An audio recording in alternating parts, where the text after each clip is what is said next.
اسلام آباد high court پر مکمل طور پر ڈوگر راج ہو گیا ہے۔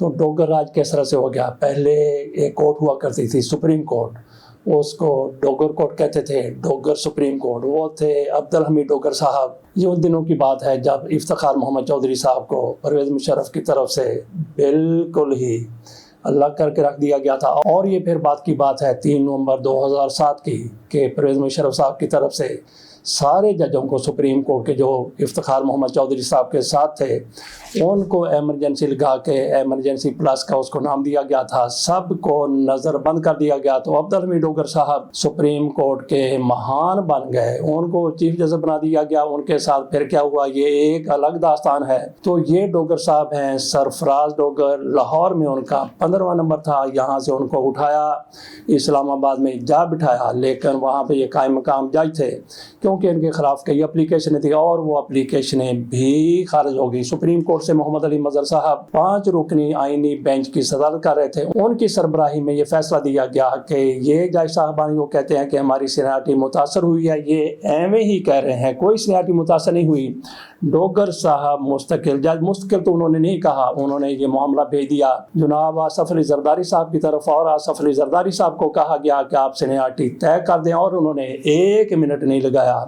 یہاں پہ تو 3-2 کا فیصلہ آیا۔ 3 جج صاحبان محمد علی مظہر کے ساتھ خود بھی تھے اور 2 نے اس کی مخالفت کی۔ زرداری صاحب کے پاس معاملہ بھیج دیا گیا کہ صدر صاحب دیکھیں گے، سینیارٹی طے کریں گے۔ انہوں نے 1 منٹ مارا اور کہا کہ سرفراز ڈوگر ہی سب سے سینئر جج ہیں۔ تو 1 آدھ دن کے بعد جیسے ہی جوڈیشل کمیشن کا اجلاس ہوتا ہے، شاید پرسوں ہو جائے، 1 جولائی کو تو چھٹی ہے، 2 جولائی کو ہو جائے، اور پھر سرفراز ڈوگر صاحب وہاں پہ گلیاں ہو جان سنجیاں میں جناب سرفراز ڈوگر صاحب پھریں۔ ایک تو یہ آئینی بینچ کا یہ فیصلہ، 5 ججوں کا فیصلہ جس میں سرفراز ڈوگر صاحب کا راستہ ہموار کر دیا گیا، اور جج صاحبان کی طرف سے 5 جج صاحبان کی طرف سے اسلام آباد ہائی کورٹ کے 5 ججوں کی درخواست کو ایسے پھینک دیا گیا کہ نہیں، یہی سارے کو جو ہم نے طے کر دیا ہے۔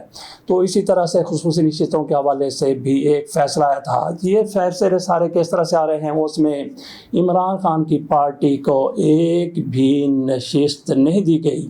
پہلے 8 ججوں کی طرف سے یہ کہا گیا تھا کہ عمران خان کی پارٹی کو، تحریک انصاف کو یا سنی اتحاد جو بھی ہے، نون لیگ کو جو سیٹیں نہیں گئی تھی، پیپلز پارٹی کو مولانا فضل الرحمان کو، یہ ساری کی ساری سپریم کورٹ کے اس بینچ کی طرف سے 13 رکنی بینچ تھا، 8 ججوں نے فیصلہ دیا کہ یہ تحریک انصاف کی نشستیں ہیں، سنی اتحاد کی نشستیں ہیں، لیکن اس پر عمل نہیں ہوا۔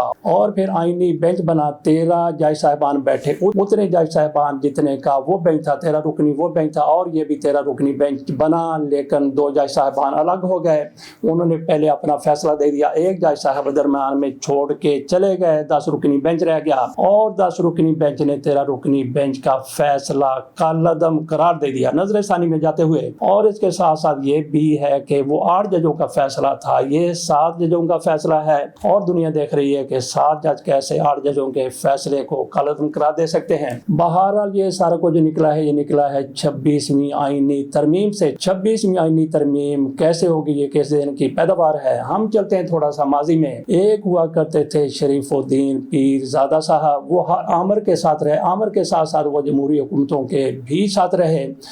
جیسے ہی کبھی آمروں کو کوئی مسئلہ آتا تھا، کوئی آئینی اٹکاؤ آتا تھا، کوئی آئینی قانونی الجھاؤ آتا تھا، تو وہ فوری طور پر وہ الجھن کو سلجھن میں بدل دیا کرتے تھے۔ ان کو کہا جاتا تھا آئینی جادوگر۔ تو وہ 94 برس کی عمر میں 2017 میں انتقال کر گئے تھے، لیکن اللہ کا ان پر ایسا کرم تھا کہ وہ حشاش بشاش تھے، بالکل صحت مند تھے۔ 2013 میں آئین شکنی کے حوالے سے جو بینچ بنا تھا پرویز مشرف کے حوالے سے، اس میں عدالت کی طرف سے ان کو بھی بلا لیا گیا تھا، اور کچھ لوگ سوچ رہے تھے کہ ہو سکتا ہے کہ ان پر بھی آئین شکنی کا وہی کیس ان پر بھی بن جائے، ان کو بھی اسی طرح سے سزا دے دی جائے جس طرح سے پرویز مشرف کو سزائے موت دے دی گئی تھی سنگین آئین شکنی کے جرم میں، لیکن شریف الدین پیر زادہ صاحب بچ گئے۔ بات ہم کر رہے تھے۔ اور پھر یہ بھی ہے کہ جنرل ضیاء الحق پاکستان کے ایک طاقتور جرنیل حکمراں رہ چکے ہیں، طاقتور جرنیلوں میں سے، طاقتور آمروں میں سے، ان کی طرف سے ان کو OIC، وہی جو 57 اسلامی ممالک کی تنظیم ہے، اس کا ان کو سیکرٹری جنرل بھی جناب ضیاء الحق کے کہنے پر بنایا گیا تھا۔ اتنے وہ طاقتور ہوا کرتے تھے، کبھی وزیر قانون ہے، کبھی یہ وزارت ان کے پاس ہے، کبھی وہ وزارت ان کے پاس ہے۔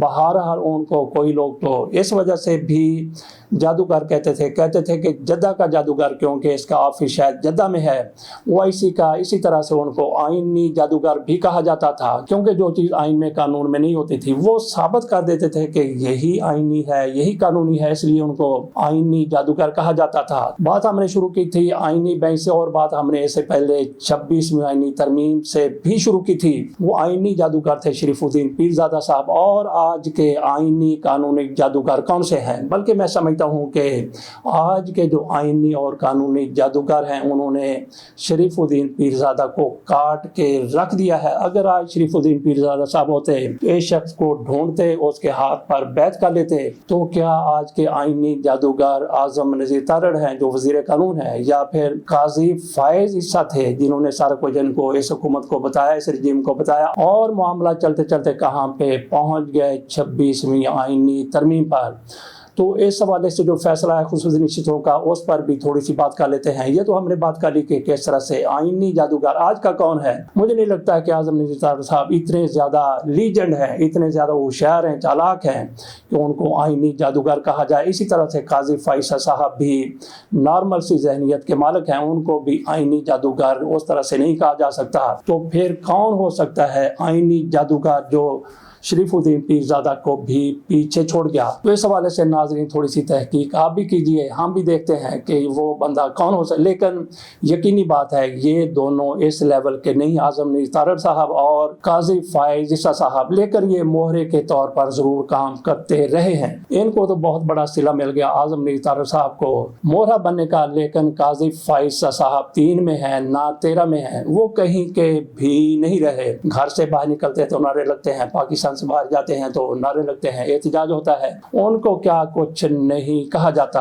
تو باقی خصوصی نشستوں کے حوالے سے جو فیصلہ ہے اس پر بڑی تنقید ہو رہی ہے۔ تحریک انصاف نے تنقید کرنی ہے، اسی طرح سے تحریک انصاف کے جو حامی ہیں وہ بھی اس فیصلے پر جس طرح سے پل پڑتے ہیں، جس طرح سے اس فیصلے کو تنقید کا نشانہ بناتے ہیں، وہ بھی اپنی مثال آپ ہے۔ لیکن جو ان کے حامی ہیں، ججوں کے حامی ہیں، تو جو عمران خان کے شدید مخالف ہیں، وہ ان کی طرف سے اس کو بڑا سراہا جا رہا ہے، لیکن ہر کوئی نہیں سراہ رہا۔ میں آپ کو یہاں پہ ایک کلپ سناتا ہوں، یہ ہے شاہ زیب خانزادہ کا، جو پبوں پر ناچتے رہتے ہیں جب بھی تحریک انصاف کے خلاف فیصلہ آتا ہے، لیکن اس فیصلے پر ان کی طرف سے جو کچھ کہا گیا اس سے آپ اندازہ کر سکتے ہیں کہ یہ فیصلہ کیسے ہے۔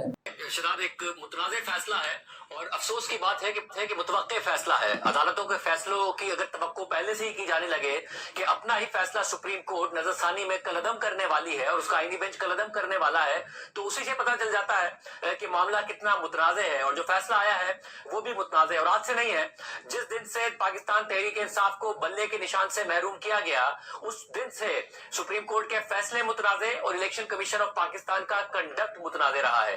آپ پہلے ایک جماعت کو بلے کے نشان سے محروم کرتے ہیں، اس کے باوجود وہ جماعت سب سے بڑی جماعت کے طور پر ابھرتی ہے، اس کے بعد آپ اس کو مخصوص نشستوں سے محروم کرتے ہیں۔ پشاور ہائی کورٹ اگر فیصلہ دے بھی دے تو سپریم کورٹ کا اپنا جو بینچ ہے وہ فیصلہ دیتا ہے 13 رکنی کہ نہیں، یہ نشستیں تحریک انصاف کی بنتی ہے، اور الیکشن کمیشن اس فیصلے پر عمل نہیں کرتا۔ سپریم کورٹ کے بینچ کی طرف سے 8 ججز کی طرف سے 2 دفعہ وضاحت آتی ہے کہ اگر الیکشن کمیشن تاخیر کرے گا تو اس کے نتائج ہوں گے۔ الیکشن کمیشن پھر بھی نہیں عمل کرتا، پھر آپ کو پتہ ہی ہے ترامیم ہونا، آئینی بینچ بننا، بینچ بننے کے بعد یہ فیصلہ آنا۔ میرا خیال ہے پاکستان کی تاریخ میں جب جب جمہوریت کو نقصان پہنچایا گیا، جب جب آئین اور قانون کی پاسداری یا بالادستی کے خلاف معاملات گئے، سپریم کورٹ نے اس میں اپنا حصہ ڈالا۔ بھٹو صاحب کو پھانسی دینا ہو، اس کے علاوہ نواز شریف صاحب کے خلاف فیصلے ہو، اور پھر اب یہ فیصلہ، چاہے وہ بلے کے نشان سے لے کر اب تک کے فیصلے، جب بھی تاریخ لکھی جائے گی اس میں لکھا جائے گا کہ سپریم کورٹ نے تسلسل جاری رکھا ہے پاکستان میں جمہوریت اور جو آئین اور قانون کی بالادستی ہے اس کے خلاف۔ شاہ زیب، جب 12 جولائی 2024 کو فیصلہ آیا، جیسے آپ نے بتایا الیکشن کمیشن نے اس پر عمل درآمد نہیں کیا، بلکہ الیکشن ایکٹ میں حکومت نے ترمیم کر دی تھی جس میں کہا تھا کہ کوئی بھی شخص اپنے الیکشن جیتنے کے بعد 3 دن کے اندر اس سے فیصلہ کرنا ہے کہ کون سی پارٹی جوائن کرنی ہے، اور فیصلے کرنے کے بعد وہ پارٹی تبدیل نہیں کر سکتے۔ اور یہ فیصلے کا اطلاق انہوں نے کہا تھا 2017 جب الیکشن ایکٹ کا نفاذ ہوا تھا اس وقت سے ہوگا، تو اس وقت تو ٹال مٹول کرتی رہی۔ اب آپ کو لگتا ہے الیکشن کمیشن مزید ٹالے گا یا فیصلے پہ فوری عمل درآمد ہوتا ہوا دیکھ رہے ہیں آپ؟